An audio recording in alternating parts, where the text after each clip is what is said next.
I hope she comes back.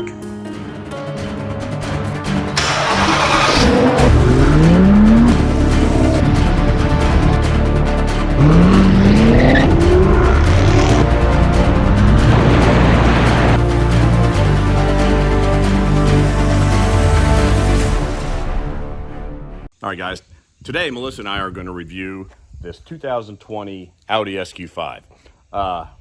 We normally do newer cars, but we wanted to put 10,000 miles on this and get a real-world feel for what it's like to live and own in one. Maybe we won't live in it, but let you guys know what it's like to have one for a while. Let's check it out. Okay, 2020 Audi SQ5. We actually have just about 11,000 miles on it. Go through, hit some of the numbers real quick. It has 349 horsepower and the torque is 369. It gets about 17 miles per gallon on the back roads and 23 miles a gallon on the highway. And we've been averaging around 20 or so, right? The way Melissa drives. I get better. There's a new update for the Audi SQ5 in 2021, and it's changes in basically the infotainment center and then just a little bit of aesthetic outside changes. But you can expect pretty much the same vehicle for this whole generation range. It comes in at, what did this list for? $64,000. We actually bought it at the very end of 2020 and purchased it for $49,000 new off the lot. And they come with a 4-year, 50,000 mile warranty, I believe. What we're gonna do is we're gonna go do an exterior walk around. We're gonna check out the interior, look a little bit at the engine and the infotainment center. And then we're gonna jump in it and drive around and tell you what we thought about it over the last year of ownership. All right, for the 2020 model year, this one comes with 20-inch wheels, I believe. It's got Latitude Sport 3 tires on it. I think those come standard with the SQ5. And this one has the chrome package. It does not have the blackout package. So you're gonna see chrome accents around the windows and chrome around the mirrors, things of that nature. It's a Daytona gray is the color on it, which actually matched our last R8, and really love the color on it. If we start at the front of the Audi, you can see this has got this Audi for the last few years at the very front of the car has had this blanked out portion on the bottom of the front grille that I think is a little weird, but you're seeing it a lot more with the electric versions. The new 2021 22s have got even more of a significant blackout on it. Got the SQ5 badge and the Audi badge. It's got some outstanding LED lights. Audi's famous for their LED lights and the performance of those lights. It does have some active grills and aero on it on the front end, but check out that paint in the sun. Isn't that pretty? It's pretty. Yep. When we come around the sides, it's got this really cool accent, this ridge on here. It looks and it follows the car all the way around, but it's not a very, I think this is a subcompact, and the competitors are like the BMW X3, the Porsche Macan, vehicles like that. This is considered a German luxury vehicle. We move around to the rear end. It's got a kind of a mean looking rear end. Maybe not as much as the Porsche Macan that we tested not long ago, or the Porsche Cayenne. Does have your badge on the left-hand side.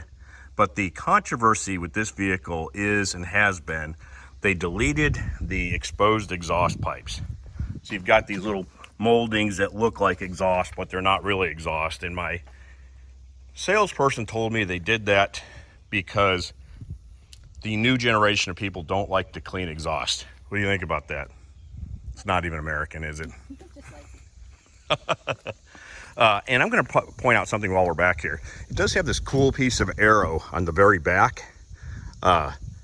We ran into an issue with this after owning it for a year. When you drive it in wet and rainy weather, it seems like it must do some type of Venturi effect from the stuff coming up off the bottom or rolling off the top and wraps around. And the back of the vehicle gets very dirty while the rest of the car is not dirty at all. And I'm not sure what it's about. I'll post a picture up about it. But you can see I just washed it and drove it back, and it's already got stuff on the rear window. Just one of those things, I guess.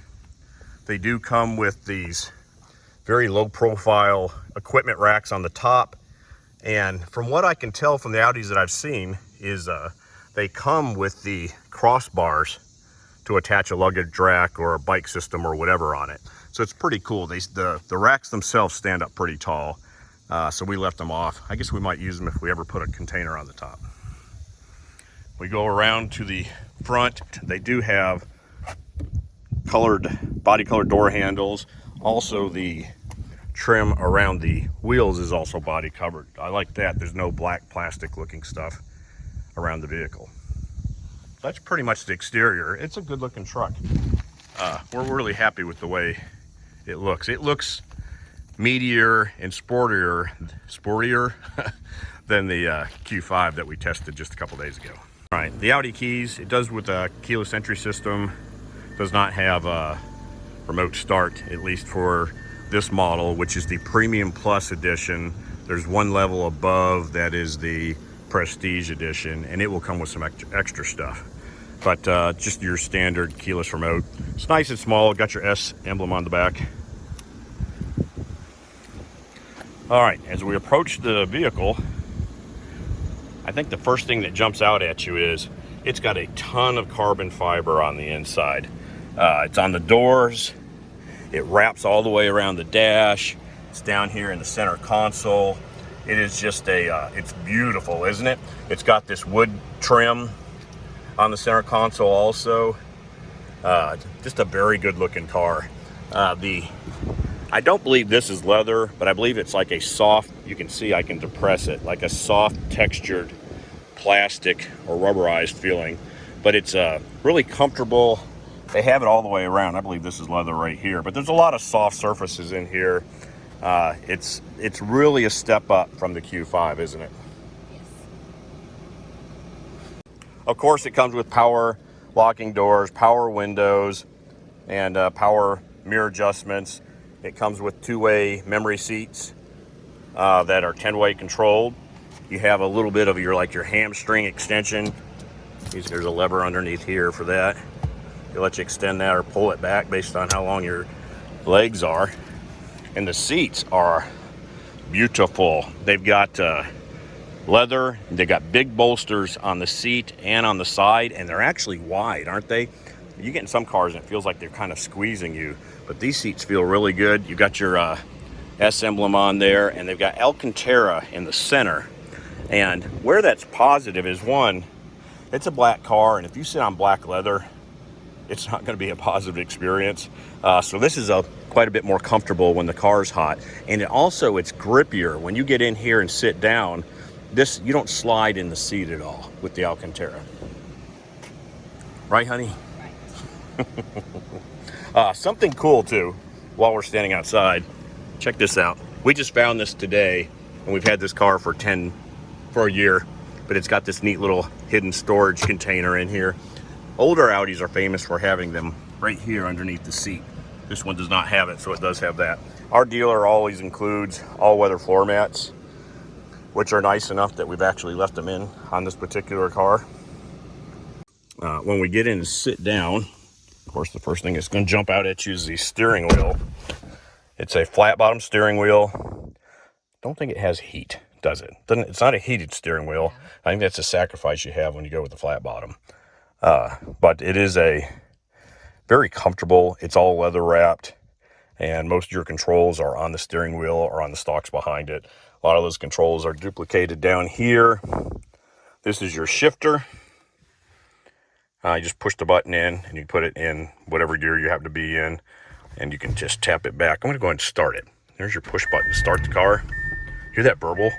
Doesn't that sound good? Of course, I've already got it in dynamic when it comes up. I'm turning the air up just a little bit to keep the fan noise down. But this is your center console. This is the shifter. Watch, when I pull this back, it goes into drive, and if I tap it back once more, it goes into sport. I'll show that to you on the dash. It's in reverse right now. I'm going to pull it back. It's in sport. I can just tap it back again. It goes back into drive. So it's really handy. And sport really makes a big difference in this car, doesn't it? It really makes it, really runs a lot higher in gear. It does have a 3-zone climate control, front, left, and right, and then the rear. The rear has got buttons in there where you can adjust the temperature, right? And it's got its own vents. It has a drive select button. Well, I think we may have to come out, you have to go into park. Oh, check out the rear view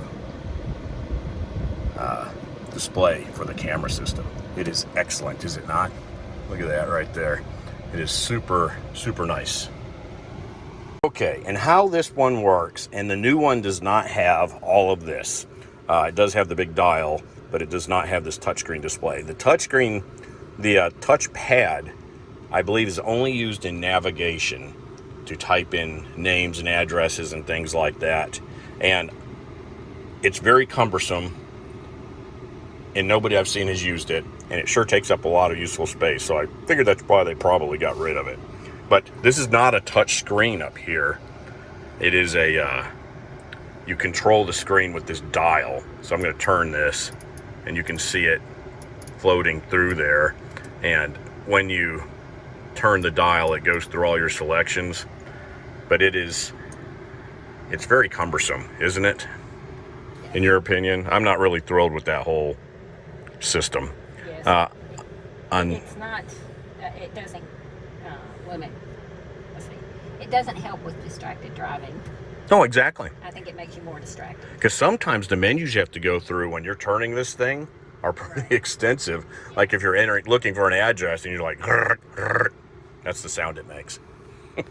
But your drive select is right here. And when you go into drive select, this vehicle has an individual mode where you can go and preset your driving options that you like. Like you can add exhaust only, you can change the suspension or the steering tightness, things of that nature. Then it's got off-road, and I think you can actually change ride height on this. Haven't gotten into that. Comfort is great for the interstate. Auto makes the car decide what it wants to do. And then there's dynamic, which is what this has been in 95% of the time, right? Yes.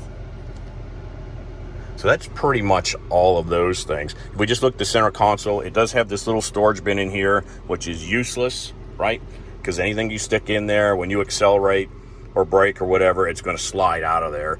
You do have a USB input and charger and a 12-volt charger here. We never used this. It does have another little storage thing that we really haven't figured out a good use for. The key kind of drops in there, but it's not really made for the key, and sometimes the key will get slung out and it'll drop down in between the seats, and then you got something to do for the next 40 minutes. We've done that, haven't we? The center console has these cup holders, which are pretty nice and they're kind of handy, and it has this armrest, which is really soft touch. Feels good on your elbow, and there's a slide here. And your phone, this is a phone charger. So you can put your phone right here with the cups, with no cups in it, or you can slide it underneath here and it's still accessible right there, where you can charge your phone.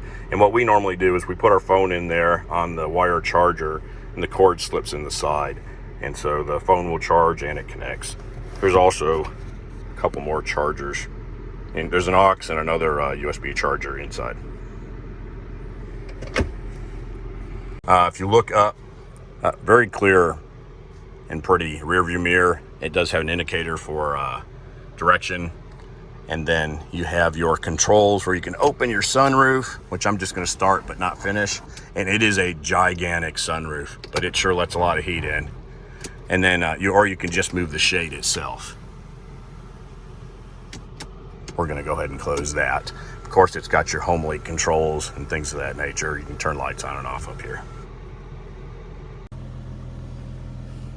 All right, the back, is as well appointed as the front. Still has the Alcantara with the contrast stitching and the leather seats. So it's absolutely beautiful there.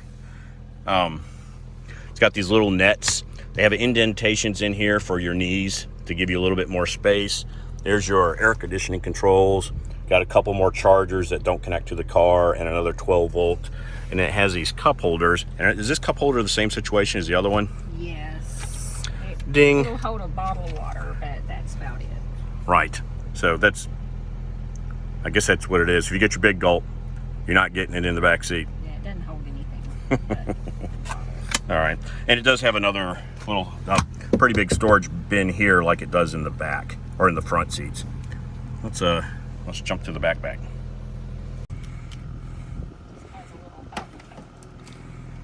In the back, there's a ton of space.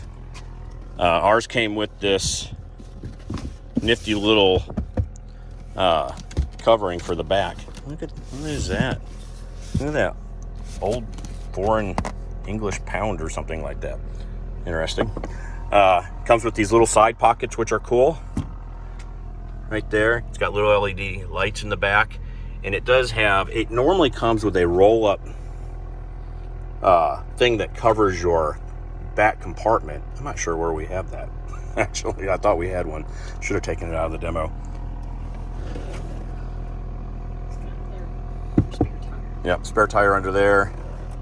And that's pretty much it. Oh, the seats fold down individually. So you can do, it's called 40-40-20, where it's 40%, 40%, and 20%. And they'll go down individually. So if you have something long, you can flip down just the center, or you can flip down any combination of the other two. And it really makes for a lot of room back here, right? Listen to the burble from the exhaust. That's in dynamic and in sport, well, in dynamic. When you're driving, it's got a great little burble to it. But that's pretty much it for the rear. It's very usable for a subcompact. We put three people's luggage for a week, and a dog in this car and drove 1,000 miles. Want to close it? What do you think about our Audi bags? Are those not cool? Got those on Facebook. All right. Anything else? Are you ready to drive? All right. All right. Now it's time for the boss to drive, right? Did I have it all screwed up for you? Yes. Literally Audi related, but check this hook out that Melissa uses for her purses. It hooks around the headrest and hangs down, and you can hang your purse right behind your seat of your car. Well done, honey. All right, now we're behind the wheel of the 2020 Audi SQ5. I'm going to take it for a little drive, and you've got it in sport and dynamic at the moment. And that is the car's most aggressive operational modes. So dynamic changes things like steering response, definitely changes the exhaust and all. Sport changes the gearing ratios into more aggressive gearing ratios. Okay.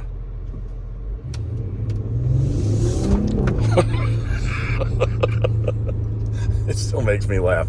The 2020 Audi SQ5. If you like driving sports cars, but you need an SUV during the week, this is the car for you.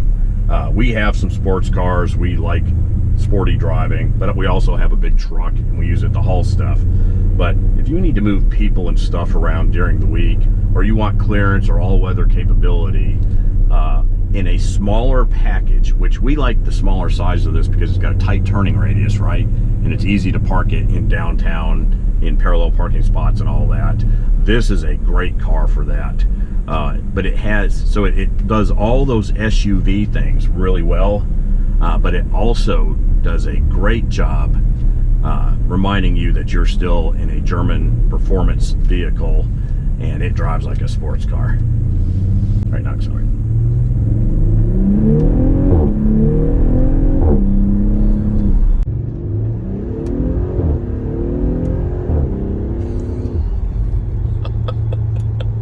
What do you think about that, honey? Isn't it great? Do you do that all the time? Is that why we won't get good at gas mileage? It drives like a sports car, does it not?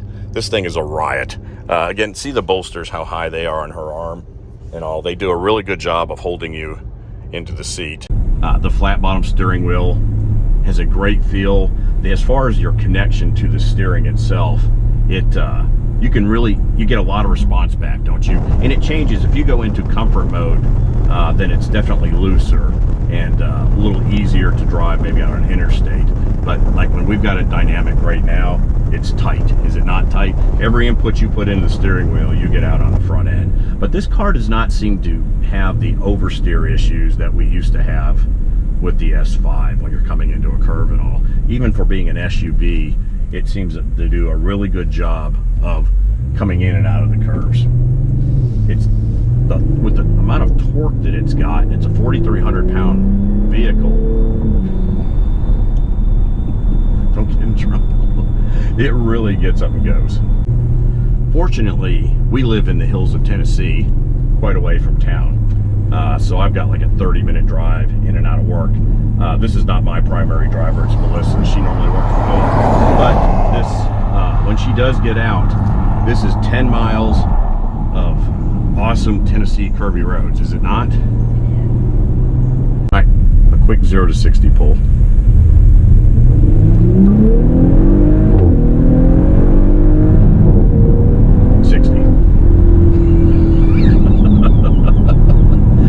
This thing's a riot, isn't it? Look at these little curves in here. I could just go along and just show video of Melissa smiling for the next 5 minutes and tell you that that's the drive experience. And that should get you there. But this is great on an interstate. If you put it in drive mode and you put it in comfort mode, it's very comfortable, is it not? You want me to drive? The current generation MMI display is perfectly functional without your smartphone connected to it. It's got great navigation that you can put up in the center screen or on the other screen. You can duplicate a lot of functions. You can go drill into the functions of this car pretty easily just with the controls on the steering wheel. But it's everybody's going to plug their iPhone into it, generally speaking, right? It does have wired Apple CarPlay, and it's seamless. You can use Waze on it, and that's typically what we do. I'm not sure about Android Auto. Maybe someone in the comments can answer that. The new generation, if you wait till 2021, will have does have Bluetooth wireless Apple CarPlay, and that's a whole different world because you can still put your phone in the charger and charge it, but you don't have to deal with the cords at all, and it automatically connects when you get into the car. So that's pretty handy, isn't it? Yeah. Why are you hanging on to the old S-bar? She's slinging me around. Quit slinging me around. Okay. All right. So our circumstances, we needed a SUV. We moved out to the sticks. We didn't want to put all the miles on the 911, but we still wanted something sporty, and our budget was $60,000. And this vehicle came in as a sticker of about $64,000 new, but in 2020, but they already had the 2021s on the lot, so they were selling the 2020s new for $49,000. So we jumped right on that, got the full warranty. It's a brand new car, and for $49,000, this car is outstanding, isn't it? Yeah. This is a riot. I would highly recommend that if you're looking for a sport SUV that performs all the functions well, it's big enough to haul stuff for a weekend or a long weekend or a week's vacation. It's all-wheel drive. You can drive it in some inclement weather. But it has all the sporty fun of a real sports car. If you were down to one, this would be the car to have, wouldn't it? If you didn't have a 3-car garage and all, and you had one car that you wanted to do everything with, this would be a great car for that. Because you could go out and hang out with some of the guys at the rally or whatever. It's cool looking. It's got all the carbon fiber and Alcantara and wood trim and all inside. It's a luxury German cool place to be. And it just does the fun stuff. very well. This is a great car to have. I think that's all I got. Got any input from the... Oh, let's talk about a couple things I didn't like. And there's not many, but I did want to talk to them. One is some of these little container things I think are useless, and they should do something else with them. And I think they did with some of it on the newer models. Two, I think the air conditioning is fair to Midland in here. If you drive it for a while and the dash gets hot, like it is, I bet the dash is 130 right now, something like that. The air conditioning has a hard time recuperating from it, and the Premium Plus edition that we've got does not have ventilated seats. So I'm always hot in here, even with the sun visor closed. If the sun's out and you're driving it and it's 85 or 90 degrees, it seems like the air conditioning really fights to keep up. So that's the second one. The rear end, about it not having exposed exhaust pipes. For a performance SUV like this, it really needs to have exposed pipes. That's just, you got to tick that box. So they really should have thrown that in there. But I think that's really it. I think everything else it does great. And those are minor nuances and otherwise outstanding and fun car to drive.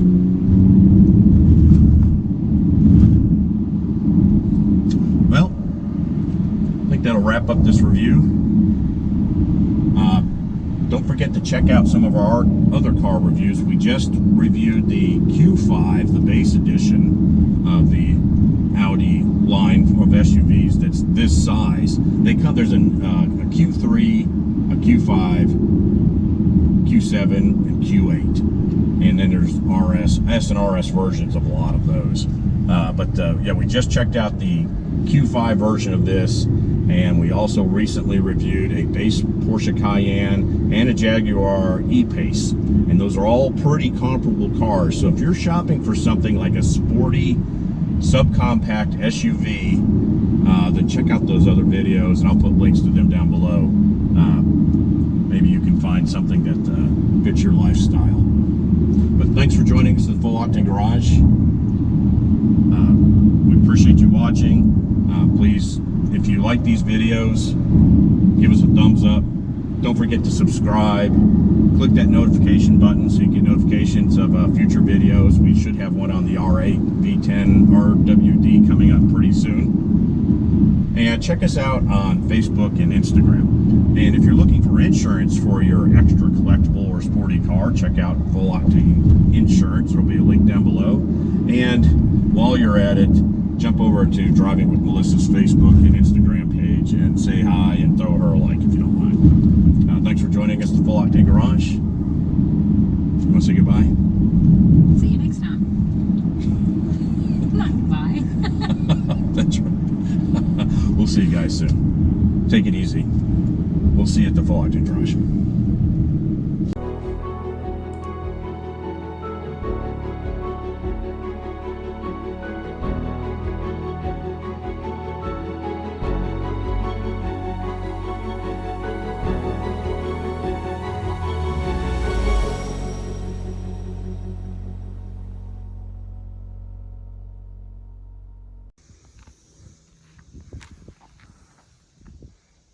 All right, give me something Vanna White. That's what you do. Is that what it is? Like this? That's what you do. Hey guys, I'm James. You can see your name. Do you want me to tell you what it is?